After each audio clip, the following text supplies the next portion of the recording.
ونسألك اللهم أن ترزقنا الإخلاص في القول والعمل. أيتي الله سبحانه وتعالى وقال تدل jarnamo weltanomo e dow dendunangal nemaji makko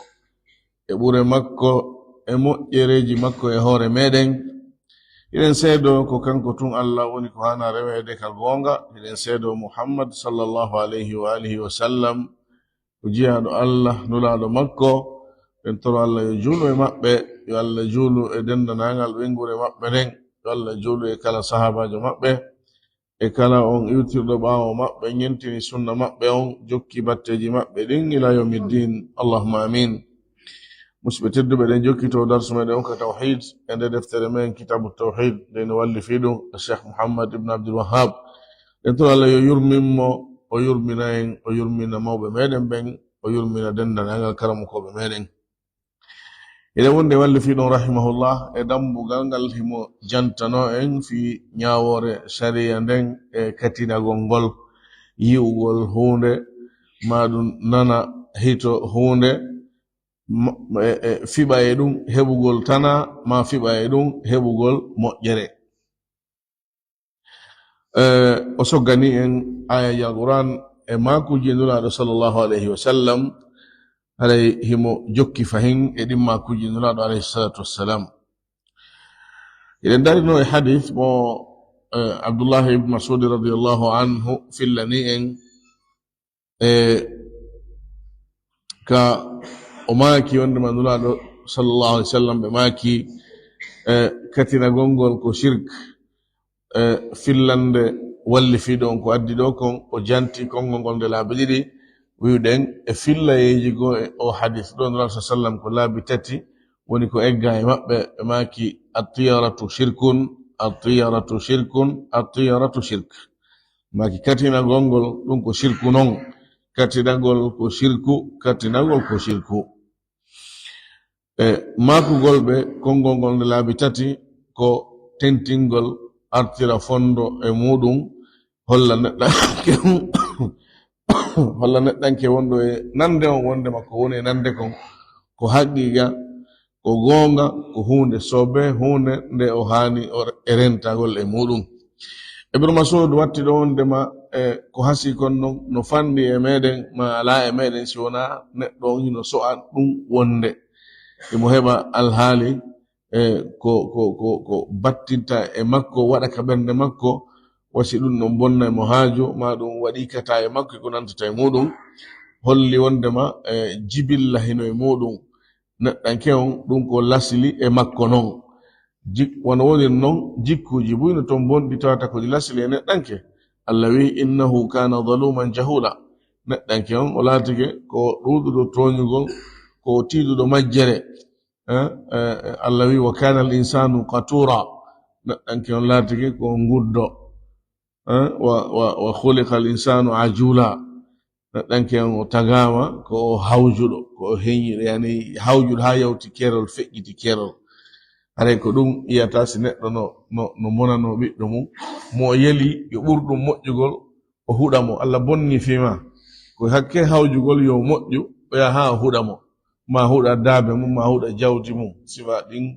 alhaaliji. Idan no neɗɗanke jikkuji tawata ɗi labaka, goɗɗi ɗin hara ka konguɗi, goɗɗi ɗin hara ka ɓernde ɗi woni. Haray ko neɗɗo on ko yo duñir ɗin, o haɓira ɗin, o ɓoorira ɗin e makko jebbilanagol sharia on fama dina Allah kan netano Allah subhanahu wa ta'ala e sharia makko on ka yamiroje e ka haɗoje.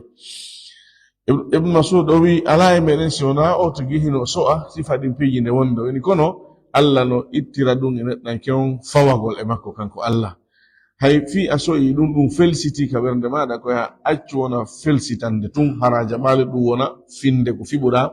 hara jaɓal ɗum wona goonga ko woni e ɓernde maɗa, ko gollitirta ka gurdam maɗa, yiltora sabu konko nanɗama ko yiwɗa e haaju maɗa, ma ɗum jokkira haaju maɗa on sabu konko yiwɗa ma sabu konko nanɗa. Haray fawogol e Allah ngol ko ɗum ɗo woni ko ñawdanta neɗɗo on sifa on jikkuɗon. Hadith on Imam Ahmad hadithon ko Abu Daud ko wona mo woni ko fillimo o wi ɗo kadi wali ahmada hino wodani ahmad ɗum ko imam ahmad imam ahli sunnati wal jamaa goto e karamokoɓe ɓen nayo goto e almami ɓen nayo hino wodani mo fillagol min hadith eggugol e kon hadith ibn amr o neɗɗo ɗo ibnu amr umar so windama waw waɗama yeso ɗon ko amr jangete ko ɗon ɓe sennidiri umar e amr aray ibnu amr o ko abdoullahi woni ko wi'ete neɗɗo jeyaɗo e sahabaɓe nulaɗo sallllahu alayhi wa sallam jeyanoɗo e sukaɓeɓen jeyanoɗo yani e tosoyɓe ɓen ka sahabaɓen radiallahu anhu wa ardah neɗɗo feñirnoɗo ko wiyete dewal kon harno wona seeɗa mo rerɗuno e dewal moƴƴa o tiɗno e dewal hanura sa sallam keranimo ɓe wimo taw feƴƴuɗon ka juldewo ka korkawo ka jangugol alqur'ana wo ko neɗɗo marɗo ɓural moƴƴa marnoɗo gandal muradu moƴƴuru jeyaɗo e ɓurɓe fillagol makuji nuraɗo sallllahu alayhi wa sallam jeyaɗo e sahabaɓe ɓurɓe famude figu on no ton karamkoɓe nayo e sahabaɓe ɓen wiyeteɓe al abadila al arbaa yani abdoullahi ɓe ɓen nayoɓe ko abdoullahi ibne amr ibne al as oɗo e abdoullahi ibnu abbas e abdoullahi ibnu umar ibne al khattab e abdoullahi ibnu zubair ibne al awam ɓeɗo nayo ko sukaɓe sahabaɓe ɓe Allah okkuno gandal muradu moƴƴuru ha ɓe feñiri wi'ede abdoullahi ɓe ɓen nayo sabu feñirgol ɓe gandal ko on woni ko fillani en hadith on imam ahmad no eggimo e makko o wi'i eggugol e nulaɗo sallallahu alaihi wasallam man raddathu tiyaratu kala on mo rutti ɗum katina gongol an hajatihi gaye haaju makko on faqad ashraka haray gomɗi o shirki neɗɗanke a fokkitani haaju felsiti ka ɓernde maɗa sabu ko nanɗa ma sabu ko yiwɗa ma sabu ko heɓuɗa nona ko heɓuɗa an tigi harna ko nanɗa na ko yiwɗa ñanden en misiri ɗum e mise a fokkiti yaadu tun e nder ko moɓitata a fusori ɗon téléphone ma o futike ma yani ma yaaɓimo ma linette maɗe ma ahayli ɗon saabi o toon a yaaɓingal ma joɗike maggal sifa ɗin piiji ma saabi o majji ɗaɓɓitama o yitirama karan ma sonko mum memminiki hakkude ma e ɓeygu ma hakkude paykoye ma hakkude sonnaɓe ma ɗum ɗo fof no wawi waɗude fewno ka fokkitata ɗon ɗum sa wattanayla waɗa ka ɓernde ma lawol ma ngol woni kata ngol fokki fewno ko yalata ɗon a heeɓi ko wiyete kon souci hum a heeɓi kata hum a heeɓi soñdia hum a heeɓi probléme hum ma ka fokkitaɗo ɗum payko ma no wawi mortagol yana ɗon jungo hela ma o boto hoore nden tinden fusa iji ɓuynoɗi ko heɓata neɗɗanke e makko mubasharatan ma heɓa e ɓeygure makko nden ma ko nantata e muɗum woni ko ɗum ɗon ɗinnoneji heɓuɗima ɗon ma hunde nde nanɗa wono jantorɗen ɗon e misi feƴƴude ma ko yiwɗa ko woni o e muɗum si woni nden hunde ɗon ruttima e haaju ma ɗon a yiltori sabu ɗum fiɓugol wondema o haaju ma ɗon o boni katana tiye makko oɗo o moƴƴata sabu ko ko yiwɗa ɗo ma sabu ko ko nanɗa ɗo ma sabu ko ko heɓuɗa ɗo a yiltori sabu ɗum nuraɗo mak sa sallam haray a shirki sabu haray a katinori nden hunde ɗon a fiɓi woni finde ɗum ɗon ko shirku si woni a fiɓi wondema nden hunde ɗon tigi nde bonnima haaju ko ɗum yiltorɗa haray a shirku ñano sabu a hawti nden hunde ɗon e Allah ka firlitagol e tagore makko nden a waɗi wondema nden hunde ɗon no wawi lontade Allah tode na no wawi nde lontiki Allah an a lontiniri nde Allah ka moƴƴingol e ka bonnugol ka ñawugol ka waɗugol ko falakon e tagore nden a waɗi nden hunde ɗon hino wawi ɗum wano Allah wawiri ɗum noon ɗum ko shirku ñano yaltindo e dina si woni le a fiɓu nden hunde ɗon nde nanɗa ɗon ma nde yiwɗa ɗon ma nde heɓuɗa ɗon a fiɓu wondema nde battinay e bonugol haaju ma na kayri tigi bonnatamo kono ko nde batte nder ton nde mari batte e muɗum nde wonay sabu o haaju ɗo bona na kayre non bonnatamo kono nde wonay sabu o haaju ɗo o bonay nden ɗo wonay on sabuɗo ɗum ɗon tabiti an a fimi ɗum ɗon ma ala lagti ko hunde moƴƴere heɓi a fokkiti tun a humpitama kaarijo jibini on bi jomba heɓi duuɓi sappoji e duuɓi nogay ɗum ko welo welo molnago ɗon no serti e ko humpiteteɗa jomba ɗo rowanima rowandeya no jibini bobo ma a humpitama kaarijo yannuɗo kuma mo AVC liɓuno ɓe noddama ɓernema o immike o dariki o yahani hoore makko o woli yalla dikkina e nawnuɓe fo ɗum ko welo welo molanago non sifa ɗin alhaaliji jani ɗon kadi welo weloji woni ko kam musidal ma woni ko e maɗa tigi ko e jawdi ma kadi nonano hara no nangano no kalino noddaɗa fewno ɗon awa ara ɓe signi kaydi jiɗi contenaire jiɗi ɓe newniyo ɗi alto andi ɗo fof ko welo weloji jani fewto ka fokkitata ɗon a heeɓi sifa ɗi welo weloji ɗo tun a wi o haaju an ɗo oɗo moƴƴay par ce que fokkutugol langol ardi e welo weloji ɗum kadi ko noon e katinagol ngol na be tun ka bone wigol tum bonay ka moƴƴere kanno ton on katinagol ɗon si woni a wakkilori yahan ɗum a courageri ɗum sabu ɗum ɗon haray ɗum ko fiɓugol gotel e piiji ɗiɗi imma konko nanɗa ɗon ɗi habaruji hewtuɗima ɗo ngo welo welo ɗo moƴƴinay haaju ma o ɗum ko shirku non naɗo makki haray a shirki waɗo shirkirɗa non ka fiɓuɗa ɗon o alhaaliɗa bonnay haaju ma ɗon sabu ñaawugol yo bonu ñaawugol yo moƴƴu hoddirgol yo bonu e hoddirgol yo moƴƴu fof ko Allah tun jeyi joni noon ko jonnuɗa wo e ɗum ɗon haray a shirkirani ɗum ɗum Allah subhanahu wa taala ɗum ɗo yaltinima e dina si woni noon a fiɓu ɗum ɗon no mari batte e moƴƴingol ngol ma e bonnugol ngol ɗon ko shirku tosogoɗa shirku jano kono noon ɗum ɗon kadi hoore muɗum ko bakkatu ñano shirku tosoko ko bakkatu ñano shirku tosoko ko bakkatu ñano haray neɗɗanken koye woɗɗito ɗum ɗon fof sabu ko bonna e ɗum dina maɗa few ma ɗum ɗuyta dina maɗa kan dina ma kan noon so woni no ɗuytorde ɗo ɗuytorɗa yaha ha lanniroya yaha ha ara hollittira hay e hunde idan nuraɗo maki sa sallam kala wo on mo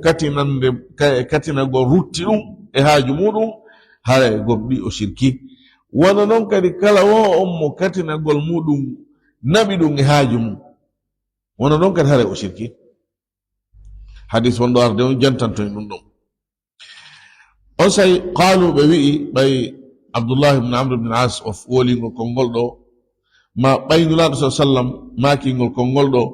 qalu tawanoɓe ɗon ɓe wi'i fama kaffaratu dhalika ko on ɗo woni kaffara ɗum mo faggitike o bone ɗo yiltori e haaju muɗum sabu katinande ma wakkilori haaju mum sabu katinande ko on ɗum woni on ɗum wonata honno woni kaffara muɗum joni o faggitike bakkat o sikkani Allah honno woni kaffara muɗum honno woni ko ɓorota ɗum ɗon o lotorta on bakkat ɗon qala dulaɗo maki sallallahu alaihi wasallam an yaqula ko nde o wiyata allahumma la khayra illa khayruka ko an yo Allah moƴƴere wo ala si wona moƴƴere maɗa moƴƴere wo ala si wona moƴƴere maɗa ay moƴƴere ala ka heɓora si wona e jungo ma an Allah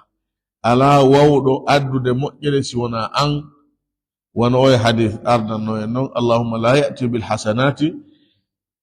illa anta wala yadfa'u sayyi'ati illa anta ɗiɗo ɗinon ko moƴƴere addangol ma hunde nde falɗa ko moƴƴere ittugol e ma hunde nde huluɗa lorɗa ɗum kadi ko moƴƴere ɗo ɗoni allahumma la khayra illa khayruk moƴƴere wo ala ka heɓora ala no woodira ala no ñiiɓira si wona immorde kamaɗa an Allah moƴƴere nde an tun jogiɗa nden ko wona nden ɗon ala wala tayra sondu wo ala illa tayruka si wona sondu ma nde tawno katinagol ngol koye colli ɗi woni lasli on ko ɗon ɓurno ɗuɗude sabu colli ɗin no tawa e mummunteji sauvage ji ɓurɗi ɓattagol yimɓe ɓe colli ɗin no tawa e mummunteji sauvage mummunte inteɗo sauvage komo ne'aka kulle ɗe ne'aka ɗen ko colli ɗin ɓuri ɗuɗugol ɓattagol yimɓe ɓen ɗi heewi wurugol hakkundeji jama on sera kaɓe woni ɗon idan ko ɗum waɗi nde tawno ɗin ɓuri wattagol Allah jarribori sincuɓe kattinagol ɓe gila ka ɗum sincano jarribori ɓe waɗugol ɗum e majji fiɓugol ɗum e majji imma yiwgol ni ma nanugol ɗi ɗum ɗuuɗe e majji ha innenen tigi naɓira e majji wiya attatayyur ko ɗon tiyara iwa sondunagol ko noon si ɗum firama direct ka haala meɗen idan oti wi'a wala tayra sondu o ala illa tayru kasi wona sondu maɗa colli ɗin fof ko taguma an Allah yani honɗum ngol kolngol firi ko wondema sondu ko taga ɗum e taguɗo ɗum ko gotum wona gotum awa ka wiwɗa ɗo wondema sondu ala sona sondu Allah ko wigol non awa colli ɗin fof ko taguma an ko awoni ko tagiɗi kanji ko ɗi tagaɗi kanji e dendangal ko taga ko fof no fota ka angal nandugol e ma ka angal fotugol e ma ka woɗɗodirgol e maɗa an Allah ka dendangal sifaji maɗa kanji e dendangal tagore maɗa hiɗi fota tawgol wawata waɗugol moƴƴere wawata ittugol bone wawata kadi addugol bone e goɗɗo wawata addugol bone e makko wawata ittugol bone e makko wawata mo addangol moƴƴere wawata ittugol moƴƴere e makko nde tawno kono woniri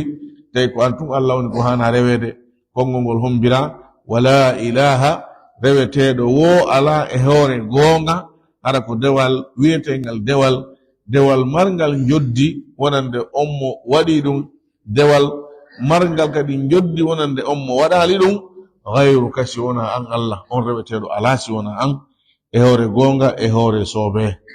haray o duwa ɗo ɗo komo tawata yani e katinagol ngol sabu katinande yiltimo e haaju makko ma naɓimo e haaju makko haray kaffara makko on ko ngol konngol ɗo o tubirta o rutto o warta e Allah subhanahu wa ta'ala amma ngola konngol allahumma la ya'ti bil hasanati illa anta wala yadfa'u sayyi'ati illa anta wala hawla wala quwwata illa bika ngol konngol ɗo ko stawi o tigi o so'i katinande ka wonki makko gongale makko kono felsiti e makko ngol konngol ɗo o ruttirta ɗum ngol jangono e nyande ngol janguɗen ɗo hande ko si ɗum tiiɗi e makko ha yani o gollitiri o gongini o yiltori haaju makko on sabu ɗum ma o yaari haaju makko on sabu ɗum hare kaffara makko ngol konngol ɗo allahumma la khayra illa khayruka wala tayra illa tayruka wala ilaha ghayruka walahu hino wodanimo hombo damiron ɗo hombo ruttuto imam ahmad rahimahullah ay hino wodani imam ahmad fillagol kadi min hadithi eggugol e hadith al-fadl ibn al-abbas o neɗɗo ɗo wiyeteɗo al-fadlu ɓiɗɗo bappandulaɗo sallallahu alaihi wasallam al-abbas ibnu abdil muttalib oɗo e abdullah ibn abbas ko ɓe baba goto o filli eggugol e nulaɗo sallallahu alaihi wasallam kaɓe maki innama tiyaratu tabitino ko woni tiyara on katinagol ngol ma amdaka aw raddaka ko wonde say hunde ñaawete wondema woni katinande ko so tawi ruttima e haaju maɗa on ma ɗum naɓima e haaju maɗa on haray tabiti e maɗa a katinike amma si woni felsiti tun ka ɓernde ma yani ka ɓernde ma ɗenƴinima ton mapinima ton kono a yiltorali sabu ɗum ma a wakkilorali sabu ɗum a fawike e Allah so tawi ko a fanoɗo yaade a yahi ma e goɗɗum ngo yiltima kono hara wona ɗum ɗon woni ko yiltuma ɗon haray a katinaki kon tun haray katinande yani ka ɓernde maɗa haray ko a eto duñade itta duñugol ngol itta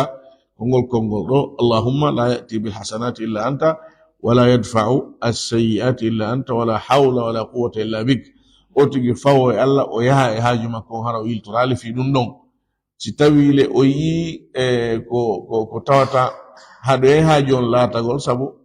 e soholingol yeyteɗo ka muɗum ma angal wodede mo ton ma ko nantata e muɗum hara hande kadi ko ganto yowodirgo e haaju on ella yowodirɗo e haaju on woni mo e yiltude imo wawi yiltade wona ella ɗon haray na sabu katinande nde woni ko yiltimo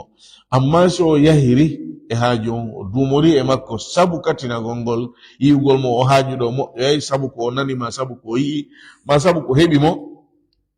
ma sabu ko o heɓi hay ɗon o katinike, ma o yiltori e haaji on o ruttike o firti yaadunu ma huntugol on haaji ɗon, sabu ko o yi'i ma sabu ko o nani ma sabu ko heɓi mo, haray ɗon kadi o katinike. haray musidɓe tedduɓe etoɗen famen ɗi konnguli ɗo moƴƴa fiɓe waw sendidirde gonga e fenande e nder finde meɗen nden, fiɓen ko woni kon gonga, woɗɗitoɗen fiɓugol mere tawhid noon finde ko yeten ko ɗum ko gollitirte ɗum na ko jangete to e bindi, ko ya fiɓu sa fiɓi noon gollitira, sede ko gollitirte ɗum dare ɗon nulaɗo maki sa sallam attiyaratu ma amdaka aw raddak, mudi ko yawgol e haajon, rad ruttugol ma ko yiltagol ma e haajon, ko golle ni ka wona golle, ko golle iwɗe e finde. si woni a waɗi ɗen ɗon haray ko fiɓuɗa kon a gongini, si woni a waɗali haray ko yani kon ka ɓernde ma wonali finde, woni tun ko felsiti e ɓernde maɗa nden, sabu ko cheytan sowi sinta neɗɗo bugo e ɓernde makko.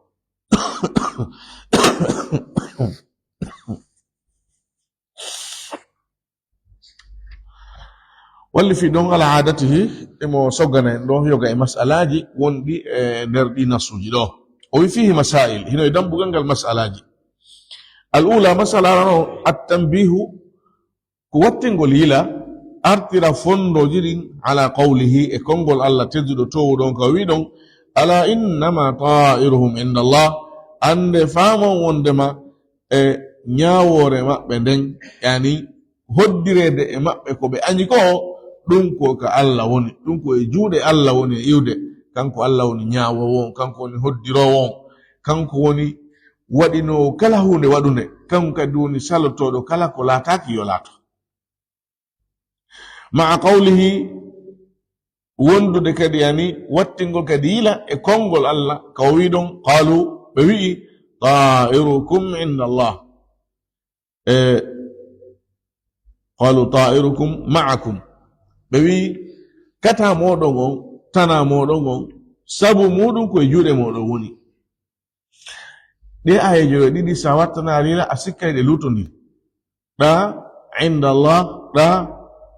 indakum, ta'irukum ma'akum, afwan ta'irukum ma'akum, ɗa ta'iruhum inda allah. tana maɓɓe on ɗa no askintinna e allah, tana maɓɓe on ɗa no askintinna e maɓɓe. sa wattanayila a sikka no lutondir allah, ayal qur'an ɗen ɗe lutondirta. honno ɗen ɗe lutondirta ko wowliɗe ko anduɗo kala hunde, anduɗo kala hunde on no falja, on o faljata, ko ɗum waɗi sal qur'an o yetta to lutondiral. si ɗum woni a heɓi sowgol ɗum haɗa ko haqqille ma lutondiri ko a woni wawal famude ɗen. wiygol ɗo tana maɓɓe on koko allah woni ko iwri, ko ñaawede muɗum hoddire ɗum koye juuɗe allah, na sabu musa, na sabu gomɗinɓe wonduɓe musa alayhisalam. ngol konngol ɗo ko yimɓe firana ɓe wonno ko wolana ɗum, sabu tawde si heɓinoɓe sattede heɓinoɓe tana e masibo, ɓe wiya ɗum ɗo ko sabu musa e wondiɓe makko ɓen dow heɓori, allah wi o oye ɗum kaka allah iwri. ay ñaawugol ɗum, hoddirgol ɗum e hoore moɗon, taga o tana ɗo, ñaawa yo o yanu e hoore moɗon, newna ɗum koye juuɗe allah woni, kaka allah ɗum woni ko iwri. musa alayhisalam ala ton jungo, wondiɓɓe makko ala ton jungo, ala ton koyngal. amma wigol ta'irukum ma'akum, kata moɗon won koye juuɗe moɗon woni, ɗon ko wigo wondema sabu tanaji mon ɗin, sabu lorraji wonɗi on e heɓude ɗin koye juuɗe moɗon, ko sabu heforɗingol ɗon, façon ingol ɗon, yeddugol ɗon allah subhanahu wa taala wopa yamirore makko. sa hiɓɓidiri ayaji e ɗiɗe wona honno, tanaji heɓay ɗi maɗin ko a woni sabu majji, hoddirgol ɗi ñawaɗi e hoorema ko immorde ka allah subhanahu wa taala. ko ni ayaji ɗen ɗiɗi ɗe kanje ɗi ɗe hiɓɓodirta. mi taƴƴi ɗum fota ko ɗum walli fi ɗon woni ko fandiɗo wigol ko wattingol yila e o aya ɗo, wondude e o aya ɗa, sabu ndare koyni ko ma qawlihi, wondude e o aya ɗimmo ɗo, so tawono ko ya andu tun firo majje mujarrad tun firo, o inneno ala qawlihi watta ɗon wa qawlihi, ma o inna wa ala qawlihi kadi, ko a wattuyla tun e o aya ɗo e o aya ɗa. on ɗo ko fandi ko a wattuyla e majje kange ɗiɗi kadi hawtodiri, ay ko ruttugol ko ko wa'i wasino feñi lutondiral hakkunde majje ko ɗoni ko fandi ɗen taala subhanahu wa ta'ala yo Allah famin en ko noon masala aran o mo addi ɗo athaniyatu ɗiɗa ɓon nafyul adwa ko riwugol raɓugol riwugol raɓugol na wigol raɓe ala ina woodi kono ko wigo wonde waɗata si wona yamirore Allah dungaye makko ñawore makko amma nawnare to yo eggan hoore mum iwa e nawɗo hay mo nawna ɗum wawa wonde ka anduɗa ɗon an a wawata nawninde goɗɗo nawnare nden kadi ko noon nde wawata eggangol hoore ma nde yaha nde yana e goɗɗo nawna an e mayro ndiɗo noon ko Allah tagi on ko ɗoni nafyul adwa athalithatu nafyu tiyara ko riwugol katinagol ɗo kan na wigol ala ko wigol wonde awa ɗum na ala haqiqa ko nanata hunde ma ko yiyata hunde ma hunde heɓay ndema ɗum ala batte hay e hunde e addangol ma nafa ma ittugol lorra e maɗa ala hay e hunde e moƴƴingol haaju ma e bonnugol haaju ma ko ɗum woni riwugol kacinagol ay ko riwugol haqiqa muɗum riwugol gongugol muɗum ko mere non ko cowinci tun ko seytane bugoto e neɗɗanke sabu majjingol mo woɗɗinamo e Allah subhanahu wa ta'ala ittamo e Allah huma mo e tagore Allah ne huntamo e Allah tawno neɗɗanke on ko woni moƴƴere makko nden fof ko o humo e Allah subhanahu wa ta'ala o fawo e Allah tun o holora Allah tun arrabi'atu mas'ala naya ɓon nafyul hamati ko riwugol ndu son ndu wiyete ndu hama donc wona riwugol wodugol ndu ko riwugol battingol ndu firlitagol ndu e tagore Allah nden hindu woda ko goga kono ko tagandu wona ndu tagu ndu fus ala ko ndu wawani goɗɗo lorrugol ma ko ndu wawani goɗɗo nafugol ko ɗum woni riwugol ndu on ɗo noya riwugol tiyaraw noya riwugol adwa on alkhamisatu nafyu safar ko riwugol e lewru safar num ɗum ko lewru ɗimmuru num ko sabbordu paran ka ndu wiyete ko haala men ko ndun riwugol ndu kadi na wigol ndu ala ko wonde man ndu ala hay e hunde bone ndu alda hay e hunde e kata e tana jombu e mayru siyanima jombugol tawi ko fenɗon newanima seto e mayru siyanima setagol tawi ko fenɗon newanima diddu suuduma e mayru siko fenɗon newanima e hottu e suuduma e mayru so tawi ko fenɗon newanima kala haajuma mo falɗa waɗude fewndodiri e mayru ko ɗon newanima ka feere e ka tan haray waɗu e mayru takkati noon ndu hay e hunde ala ko ndu wawma lorrude wona woni noon hay e hunde ala nafa ko ndu wawma poɗande haray noon ɗo haddis on ko safar tun woli naɗo makila adwa wala tiyarata wala hamata wala safar sallallahu alih w sallam riwugol ɓe ɗum no e safar naw kayrutu yalli so tawi ko wondugo lewrugo haray ndu wawi bonnangol ma haaju ma ndu wawma addande moƴƴere la kalla wa alfu kalla ala hay hunde ko so lewru wawma addande e tana ma ɗum addangol ma e nafoore enen noon no jeeya e aadaji meɗen lebbi ɗi ala ɗin sabbordu ɗi jombatake e majji ɗum ko aadaji meɗen ka ko aada sirku noon ko aada jahiliya ko aada bonɗo noon lewru mandu sabbordu ndu ala sabbordu fop ko gotum sa ƴetti on finde ɗon lewru ndu ala sabbordu jombatake mum finde ko sabu wigol dewgal ngal moƴƴata yalzam min dhalik lebbi jombete ɗiñi mum ɗin ɗon kam moƴƴina e dewgal ngal na ɗum a sirkiriɗa a sirkiri ka woɗangol ɗa a sirkiri ka waɗugol ɗa lebbi ɗi fof e majji ko ɗi gotum ko Allah tagi ɗi imo okki goɗɗe majji horma sabu kanko Allah o waɗe ko faala mo ɓurni goɗɗi e hoore goɗɗi wono ɓurni ndini en non wono ɓurni ndin ɗon nokkeli ɗi o tagi ɗin makka fotata e hay nokku suudu kaba ɗum fotata e hay hunde cuɗɗi nuraɓe sa sallam fotata e hay goto e tagore Allah ne jiyaɓe Allah ɓe alquran on fotata e hay hunde e konnguɗi Allah ɗin e defte Allah ɗen ma e deftere goo idan Allah ko no wir noon wa rabbuka yahluqu ma yasha wa yahtar alquran on noon kañum de wona tagaɗo jomi maɗa tagay kala ko fala o suɓo idan kanko Allah subhanahu wa ta'ala kanko tagi lebbi ɗin ɗi lebbi ala hay e hunde e addangol ma nafa ɗi ala hay e hunde e addangol ma lorra ma ittugol nafa e maɗa ma ittugol lorra e maɗa hunde ko ɗi wawi ala fewndo ka newani ma waɗugol haaju maɗa on wo waɗumo fewndo ɗon fawoɗa e Allah subhanahu wa ta'ala no jeeha e ɗum ɗo wigol dewgal ngal na e hume ñalorma kana nge wuli ɗon ɗum ɗon kadi koye katinagol jeeya ñalorma fewndo fana kikiɗe fewndo 18 heures ma tumbere jemma ma bimbi ka subaka ko mo tagi di sayiji do no de majji ko tagi hore mum ala no de majji ko tagi duma ala di fo majji ko tagadi Allah ko Allah ko tagi di idan no woni non yani anno en telan di taga hore majji di tagindira hakkunde majji kono woni hay hunde ala ko di jogi addugol nafama ittugol lorra fof ko juuɗe Allah woni ko neɗɗanke on ko yo woɗɗito ɗi jikkuli bonɗi ɗon ko jikkuji jahiliya koko seytanu bugoto e ɓernde neɗɗanke noon ko satti ta jaɓuɗum ñiiɓa e ɓernde ma ko ya woɗɗito ɗum laaɓa e ɗum laaɓira e ɗum salagol gongingol salagol gollitirgol. As-sadisatu jeegamo on annal fa'la wondema fa'lu on fa'al ko yelagol ko moƴƴi fa'al ko yelagol ko moƴƴi wondema yelagol ko moƴƴi kon laysa min dhalika jeyaka e katinagol ngol jeyaka e ɗum wiigol ɗo ɗum ko katinagol ngol yelagol ko moƴƴi kon jeyaka e katinagol bal accutode mustahabbun ɗum ko yiɗa ɗum yelagol ko moƴƴi ko hunde yiɗande nulaaɗo sa sallam ɓe maki wa yu'jibuni l fa'lu hino welamni yelagol ko moƴƴi ngo ko yelagol ko moƴƴi kon. As-sabi'atu jeɗɗa bon tafsirul fa'li ko firugol honnon fa'al honnon yelagol ko moƴƴi nulaaɗo maki ɓayɓe landama honnon fa'al ɓe maki al kalimatu tayyiba ko konngol moƴƴol sa yi wonduɗo e ella wolanamo konngol moƴƴol ella on iway ella ala nawolugol fenande noon ayi nawnuɗo weygol mo nawnade nden tiiɗa na ella noon ɗum ko yelingol mo waɗugol tamaw e makko waɗugol tamo e makko tañƴino dow o dikkay haysi noon a felliti oɗo o yahay woni aray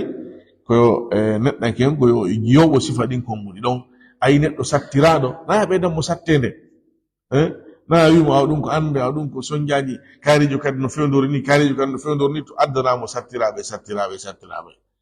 ko a wimo newoto inchallah ko juuɗe Allah woni moƴƴay inchallah newoto alhaali on changé na juuɗe ma woni na foɗugol mo wonɗa a yellotoni on yelagol ɗon ko holorgol Allah ko ruttugol mo e Allah seytan no pottinamo tun Allah no waɗa taƴagol yurmede Allah nden e makko oɗo adi simo yi wohi mo wulla tun mo wullito tun mo ɗaɓa solution tawi ko wullaynoɗo na e ɓen ɗon fof hunde gaynantamo honto hanno wullude kanko e Allah subhanahu wa ta'ala o weddano Allah o weddoda e Allah o wulla e Allah o holla ɗon Allah ande makko nden e haaju makko on kono so anditali ɗum an koye andintimo ɗum ruttamo toon wakkilo tun fawo e Allah moƴƴa inchallah Allah jarribo tun jiyaɗo mum seeɗa kono noon sattede si ari ko moƴƴere lontotonde innama al usri yusran wolnamo sifa ɗi konnguli ɗo addanamo mise moƴƴe nal sa sallam hawrno e hunde kaari kono battane maɓɓe wonno hunde kaari miɗo andi kaari jo heɓuno alhaali yiya kono ɗo change no ɗo wa'animo hunde kaari taw sifa ɗi konnguli ɗo wolantamo ko ɗum no fu no naati e fa'al on. Athaminatu jettata bon anna alwaqi'a fi lqulubi wondema ko yani kon ko heɓi kon e ɓerɗe ɗen min dhalika e ɗum ko ɗoni e katinagol ngol ma karahatihi wondude e añugol ɗum la yadurru lorrata ono wi waɗi ɗen noon misal ngal a fokkiti haaju maɗa tun a heɓi probléme woni felsitika ɓernde ma ani kata lawol ma ngol fokkitiri kata kono a jaɓali ñiiɓa a añi ɗum a rutti ɗum a yiltorali sabu ɗum ma ko heɓuɗa kon ko moƴƴere a jokkiral haaju maɗa on sabu nde moƴƴere ɗon a jaɓali kata on ani katinagol ngol ñiiɓa e maɗa haray ɗum ɗon o wi la yadurru lorrata neɗɗanki honnon wigol lorrata wondema ala bakka to awa haɗa a faggitaki bone sabu a katinaki fodde a ruttorali sabu ɗum ma a yarali sabu muɗum haray a katinaki haray ko a duñuɗo ɗum pottini ɗum haysi yani ka ɓernde maɗa o wi ɗum ɗon lorrata bal accitode yudhibuhu llahu Allah on ittire ɗum e maɗa bittawakkuli fawagol e makko si woni a heɓi ɗingal haaliji ko a andu to Allah ruttoɗa e makko siɗa anditi ɗin nassuji adkarji ɗi jantiɗen ɗo jantoɗaɗi sa andita wola ko ɗi firi kon oti o fawo e Allah yaha yandi oti fawiki e Allah yomi laati ɗum ɗon Allah subhanahu wa ta'ala on ittire ɗum koko wonno ka ɓernde maɗa sabu konko felsiti ɗon ɗum mapinay o tigi aninamo ko ɗum waɗi haray neɗɗo on koye a duñir ɗum fawogel Allah subhanahu wa ta'ala fiɓugol ko Allah tun jogi ko Allah tun wawi ko Allah tun andi kala moƴƴere koye juuɗe Allah iwata kala kadi koddoru e bonɗo yani tana ko juuɗe Allah ɗum woni ko iwata. si Allah ñaawi moƴƴere wonandema goɗɗo wawatande ruttude, aduna fo wawatande ruttude. ma yaftahi llahu linnasi min rahmatin fala mumsika laha. Allah si udditi yurmede e tagore nen e yimɓe ɓen ala woɗo nde jogade salo nde hewta. wama yumsik fala mursila lahu min ba'di. kala kadi ko jogi e nayo e nafoore o wi ɗum ɗo hewtatama ma hewtatama onon ɗo wawɗo addude ɗum ala. neɗɗen ken o andita ɗi konguɗi ɗo, o andita ɗi manaji ɗo ka wonki makko, ɗum ittanaymo nde ande ndo wondiɗa. so laatini yaadu makko ɗum o yahi tana heɓoyke toon haaji o moƴƴo yaali, lorratamo yani anintamo wullinamo, wasi o arduno e nde andeɗa e nde mapundeɗa. o sakkitira wigol qaddarallahu ma shaa faal. allahu ñaawi kala ko yiɗi kon ko ɗum o waɗata. attasi'atu jeena yaɓo on dhikru ma yaquluhu ko jantagol konko haani wolude man wajadahu mo heɓi ɗum ka ɓernde muɗum. mo so'i katinagol ka ɓernde muɗum ko ɗum o haani wolude, o wi ɗum jantanama en ko wigol allahumma la ya'ti bil hasanati illa anta wala yadfa'u sayyi'ati illa anta wala hawla wala quwwata illa bika. wala noon kadi en jantanama kadi no o sirkitali ɗo, yani dhikru ma yaquluhu man tahaqqaqa fihi aw man waqa'a fihi. andi ya so'u ɗum non ko feere, ya gongi ɗum gollitira ɗum kadi ko feere. tawgol ngol neɗɗo ngo gollitiri ɗum non ko ɗum o addane kaffara o wigol allahumma la khayra illa khayruka wala tayra illa tayruka wala ilaha ghayruka.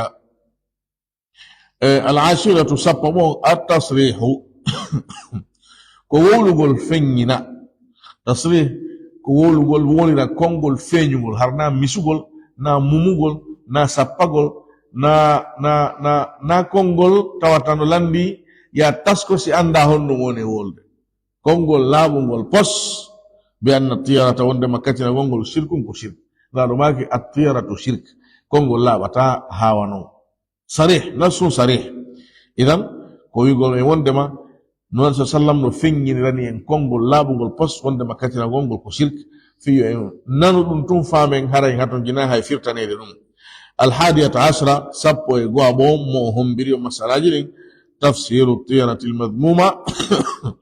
ko firugol katinande bonde nden. wonde won nden ko nden tawre a mahike e muɗum a yiltike e haajuma, ma a mahike e muɗum a yahi haajuma. ɗum noon katinande bonde. katinande moƴƴere no woodi, katinande moƴƴere ala, kono ka alhaaliji nanndi ɗon baka e muɗum ɗum ko fa'lo on. andi ɓay katina gongol jantama laaɗo maki sallallahu alaihi wasallam anno wa yujibuni al-fa'lu ɓe maki ahsanuha al-fa'lu, ɓe maki ko ɓuri moƴƴude e muɗum kañum katinanɗe ɗen ko yelagol ngol. idan yelagol ko moƴƴi kon ɗum ɗon tawaka e katinagol aslam. awa hay tawra lafdan ka kongol haray ko katinande moƴƴere ɗon kontete, kono ka haqiqa ka mana tawaka ko woni katinande ka mana ka sharia Allah ko kala hunde nde nanɗa ma nde yiwɗa ma nde heɓuɗa, ma heɓundema ma heɓunde jawdi ma ɓeygure ma weldi ma musidɓe maɗa, nden hunde ɗon ruttuma e haaju maɗa sabu fiɓugol wonde ɗum ɗon bonni haaju on, ma wonay sabu haaju on bona, ma ɗum naɓuma e haaju maɗa sabu fiɓugol nden hunde ɗon moƴƴinay haaju on, ma wonay sabu ha haaju on moƴƴa. en toro Allah subhanahu wa ta'ala yo Allah fami en dina meɗen kam faamu selluɗo, o nawinana en gollitirgol, o jaɓana en golleten kon. nden toromo yo sellinan en finde meɗen nden, o okka en wurgol gurnan juttuɗan e hewde sunna e tawhid, o yafano en dendanangal bakkatuji meɗen, o jaɓana en dewe meɗen nden, o waɗa en natoɓe aljanna enen e mawɓe meɗen e dendanangal karamkoɓe meɗen. wallahu a'lam